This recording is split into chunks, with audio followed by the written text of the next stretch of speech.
this is Michelle, and you're listening to Words with Michelle, the podcast, a show where I sit down and have conversations with influencers on a range of topics, anything from natural hair, employment, discrimination, food, relationships, and everything in between. So sit back, relax, and enjoy. If you want to send me an email, hit me up at michelle@wordsmichelle.com.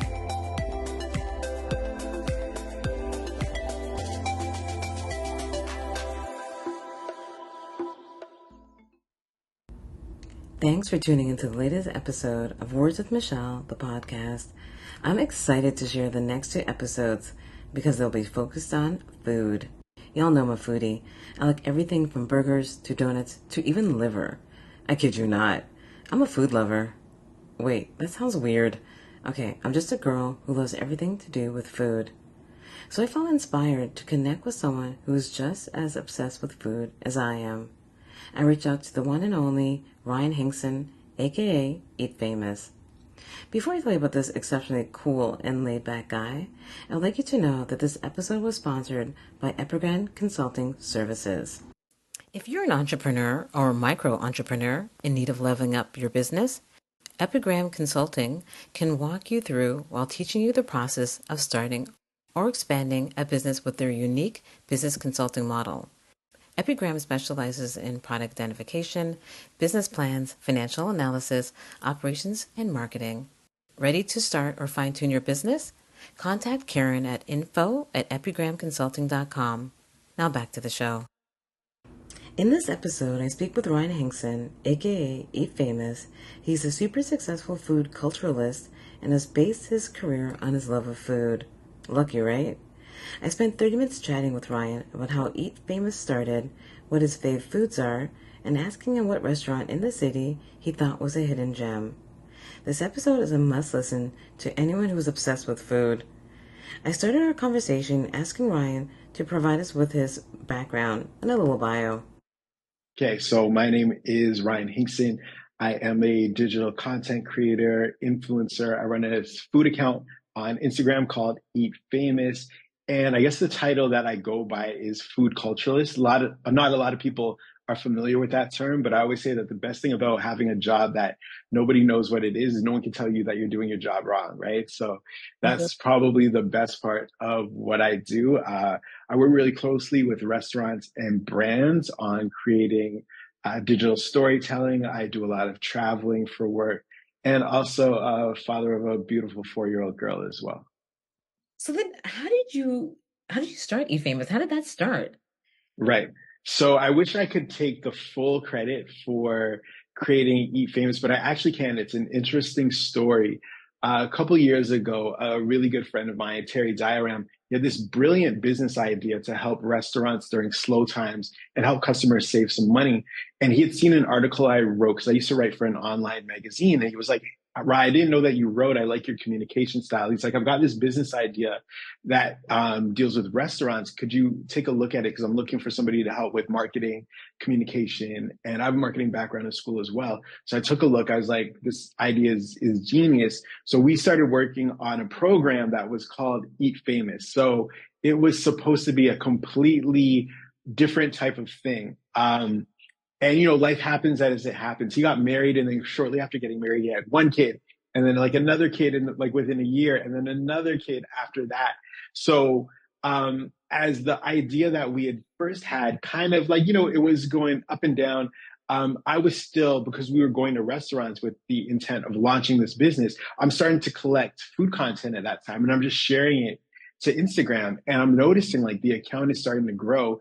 And then I get a couple of emails asking if I can allow brands, at this time it's very small brands, like little independent mom and pop stuff. I think the first one was like a tomato sauce, actually, asking if they could pay to be on EatFamous. But back then, nobody was doing influencer marketing or any kind of paid content creation on Instagram. So to be honest, I probably deleted the first 3 or 4 emails that I got, because I was like, is it a scam? Because nobody was doing it. Oh, what year is that? Sorry, let me interrupt, but what year?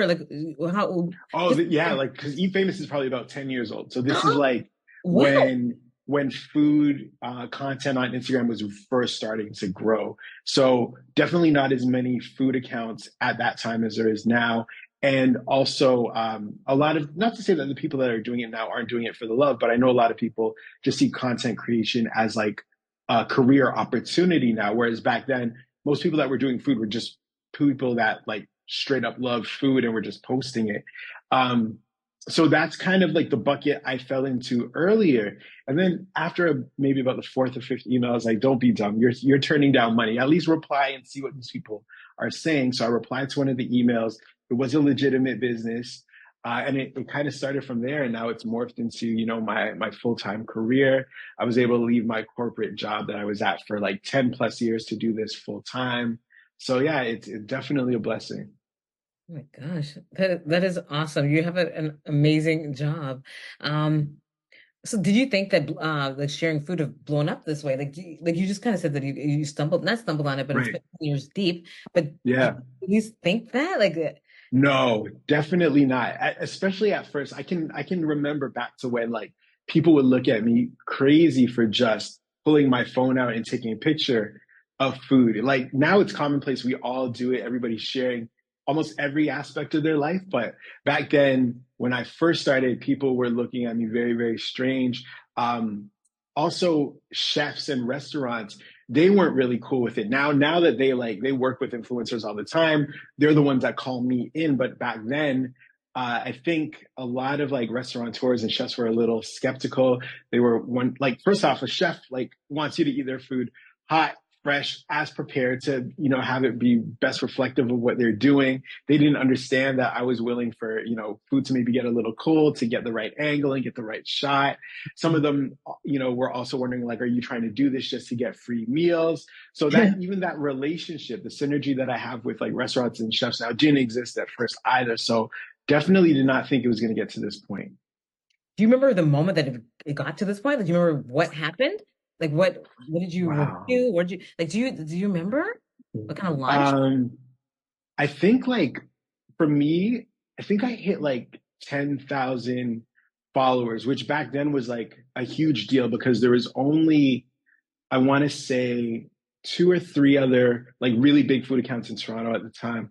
And three of them, or like two of the three, like nobody on the account showed their face. So they would just show food. I was one of the first people that was like, that got big, that was highlighting like themselves as part of the account and the following.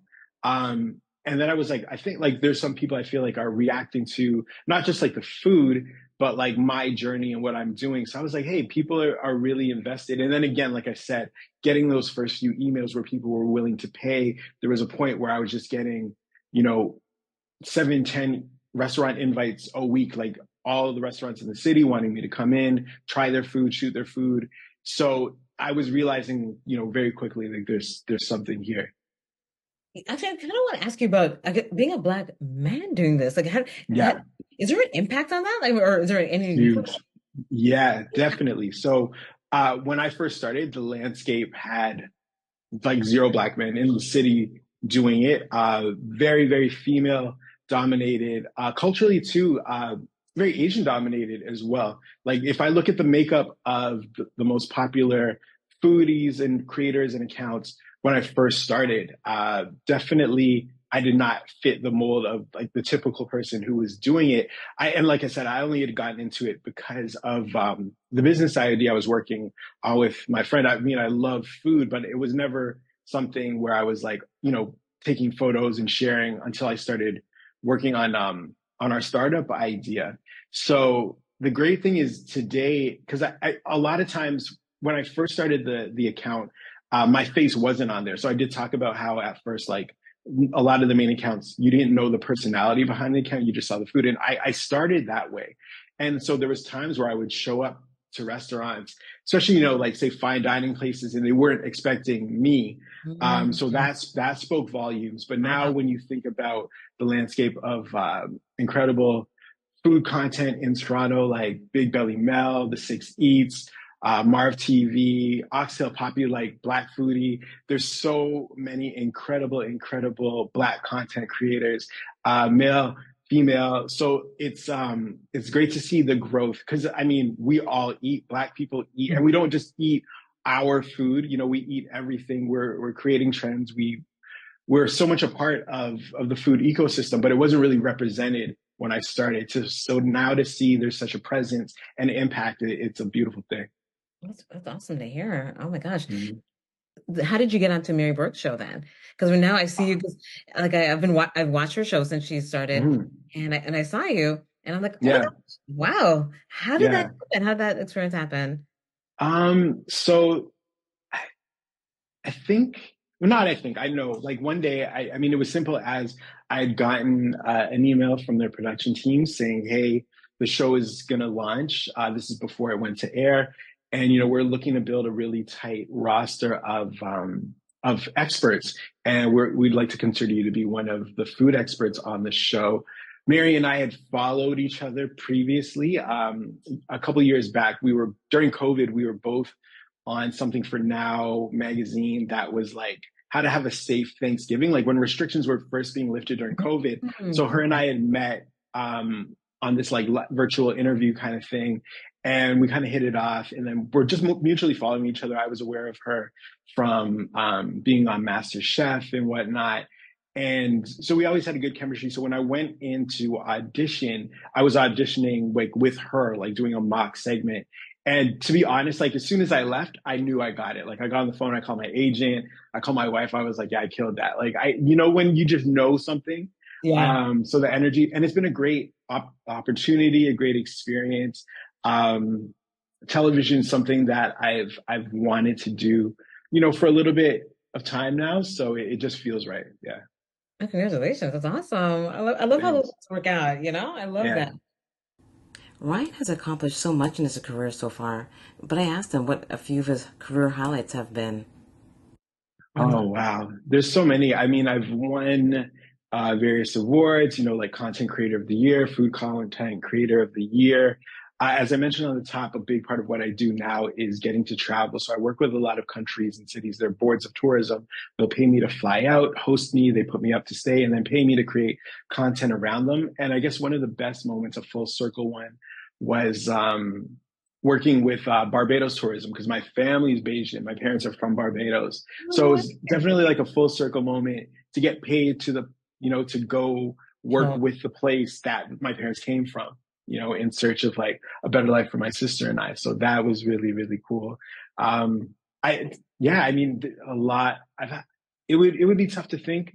I've yeah. definitely had a lot of like great moments, a lot of blessings, things that I wouldn't normally get to do, experiences I probably wouldn't have if it wasn't for this. So yeah. What's your favorite type of food? What do you like to eat? Oh wow. I know this is going to sound so cliche for like a food person, but Yeah.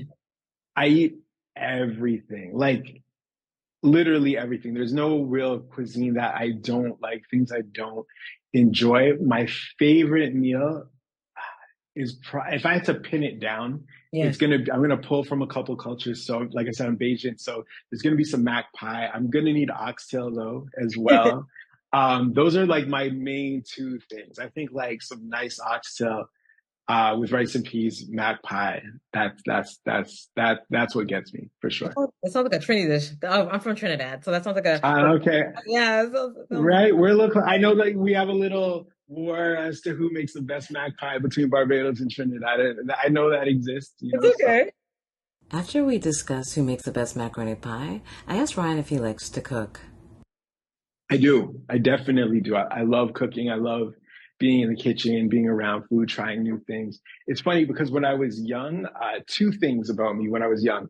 First off, I was the pickiest eater. So now the fact that I eat everything amazes me. It amazes my parents, I think, the most because I was so picky as a kid. And then also, I learned to cook like very late in like it wasn't until I mean it's been years, but like I think when I first moved out and like went to live on my own, I remember like for a couple months I had to sit in the kitchen with my folks and like learn all of my favorites because I was like I don't know what I'm gonna eat if I you know don't get some skills. But yeah, I definitely cook. I definitely cook. What's one of your specialties? What do you like to cook? Like, what is something you're like? Yeah, I got Hmm. that. That's my. Um, I make really really really really good fried chicken, like great wings. I have a secret wing sauce that like I've been told I should bottle and sell that I make from scratch. I had to learn how to make a killer mac pie because like even though my mom's is the standard, I needed to be able to do that for myself. And pancakes. My pancakes Pancakes. are Seriously? serious. Yeah, yeah, yeah. Nice crispy edges, perfectly golden. Yeah. Okay, that's my comfort food right there. Like, I have certain things Okay. like good pancakes, so that really got me. Yeah. Are you a Okay. brunch kind of person? Do you like brunch and stuff like that? I do. I do. I love it's funny because because of like what I do for work and eating so much, I fast most days, pretty much every day. So from I Oh, only eat between like 12 and 6, 12 and 7 maybe, unless I've got like a food event at night. But I have a very like tight window. So I love breakfast and brunch, but I'm often having like that kind of food later in the day because oh, I try not to eat early in the morning. oh, that's good. Thank you for answering that because I wanted to ask you, like, how does one Mhm. be like, so you keep your, like, you not figure, but I mean, like, okay, what I want to say, like, how do you stay healthy and fit once Yeah, food culture is, because it's so hard, because I've been eating all the time. Like, I don't right. Yeah, know, definitely. but It's something to be mindful of for sure. Yeah. nice, nice, nice. So, can you share with us one hidden gem that no one really knows, but it's really, really good? Oh, Like a place that you wouldn't think is good, but it's actually really good. oh wow, that's a great question. That is such a good question. I got to give it. Let me give it a little bit of thought. Yeah, it's a spot called Big Trouble Pizza. Okay. So yeah, it's on Geary Street. But Can the you, really dope thing about them is it new, or has it always been there? it's new. No, they just moved there a year ago, like Okay. last month. So they're Yeah, new. so they're new. So they're new. So yeah, it's called Big Trouble Pizza. They do great pizza, but they also do smash burgers as well. So and I don't know any place where you can get like an amazing pizza and an equally amazing burger. And that to me, that's the only place that does both really well. Because usually, if somewhere does one of those really, really well, then you're not going to see the other thing. But they do both of them incredibly. So I would say that. And I'm thinking people know of it, but I feel like it's a hidden gem because they were known for their pizza at first. And then they started doing like burger pop ups when they were in their old location. But now burgers are there full time at the new location. So that's my hidden gem is Big Trouble Pizza. In addition to talking about food with Ryan, I asked him about a quote that I saw on his website that had to do about success. I found this quote on your page. There may, Mhm. there may not be a recipe for success, but there are definitely ingredients. Yes. I love that quote. I love it. Tell me Thank you. about So, whether it's something like this or, I've got so many chances to kind of give back. And I work with like a lot of students, whether that's like mentorship for kids that are looking to do what I do in terms of digital media or mentorship for Black youth or, just speaking on panels or at schools about creating your own career. And, so you're always forced to think about like people will just ask you, like, what do I need to do to succeed? And I feel like there's never going to be like an exact process or recipe. It's funny because when I mentioned, sitting with my parents to learn all of like my favorite foods before moving out, West Indian people are like notorious for like, oh, just, average it, a little bit of this, a little bit of that. There's never like a set recipe, I find. yeah. And I feel like that's the same thing for success. Like there's going to be ingredients. And what I mean by ingredients is like, um, you know, being open to change, right? Being a sponge and listening, treating situations and people respectfully. Like these are kind of ingredients that always have to be, no matter what you're making, they need to be ingredients in terms of being in you in order to like get success. There's not always going to be an order in which life happens. There's not always going to be the same steps for everyone, but the commonality or the ingredients, when you look at successful people, you're going to find some of the same characteristics. So that's what I meant by that. That's awesome. I like that. Thank you Thanks. so much for Thanks. sharing that. Oh my gosh, that's great. So where can we catch you next? What are you up to next? So a couple things. There is a book in the works, and I'm also working on a really exciting project. I wish I could. I wish I could say it's with two other really incredible creatives. Neither of them do exactly what I do, but when the three of us come together, it's like a perfect mix. So yeah, there's a lot on the way. So I want to say thank you. Actually, before we leave, can you just Yeah, give some of your contact? How can we get in contact with you or find out more about yeah, you? yeah, definitely. So the best way to get at me is on Instagram at EatFamous, EatFamous. Well, thank you. It's been a pleasure speaking with you. Being a It's great foodie, speaking with you this, too. thanks for listening to the show. Guess what, y'all? There's a bonus question. Keep listening. Listening to you talk about food just made me really happy. What's your favorite food? What's your favorite My favorite spot to food? go to? Yeah, Honestly, it's hard. I like everything. I'm like you. I like everything. I do yeah, like Asian though. I have to admit, I do like anything Vietnamese. I'm amazed. yeah. Um, let's see. I don't have a favorite spot, and I hate saying that because Hmm. okay, so the thing is, during COVID, I'm not gonna lie, I did not go Yeah. out. And even after that, Hmm. I had some health issues, so I didn't really leave. It was not even until now that I have been able Right, right. to do things.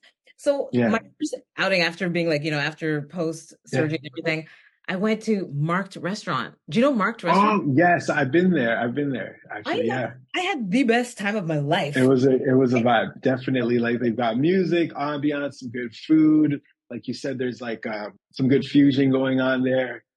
I was in I was I was in awe.